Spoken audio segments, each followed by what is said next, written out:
परीक्षामूलक भाव सुभद्रा हिताधिकारी मानकर अकाउंट के गला 1 टंका। सुभद्रा ने अब तक 50 लाख पंजीकरण हो सारी सूचना देछन उपमुख्यमंत्री प्रभाती परिड़ा। एवं 17 ने मिलवार के जाउछे सुभद्रा योजनार पहला किस्ती। हाँ दर्शक बंधु, आपण माने ठीक सुनिछन, एबे तक 50 लाख नु अधिक महिला पंजीकरण कर सारे न सुभद्रा योजना थी। इटा नहीं करी सूचना देछन उपमुख्यमंत्री प्रभाती परिड़ा।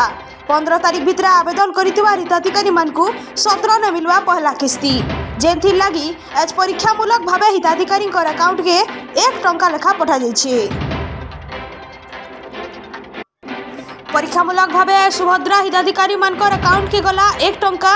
सुभद्रा ने अब तक 50 लाख पंजीकरण हो सारी सूचना देछन उपमुख्यमंत्री प्रभाती परिड़ा। एवं 17 ने मिलवार के जाउछे सुभद्रा योजनार पहला किस्ती। हाँ दर्शक बंधु, आपण माने ठीक सुनिछन, एबे तक 50 लाख नु अधिक महिला पंजीकरण कर सारे न सुभद्रा योजना थी।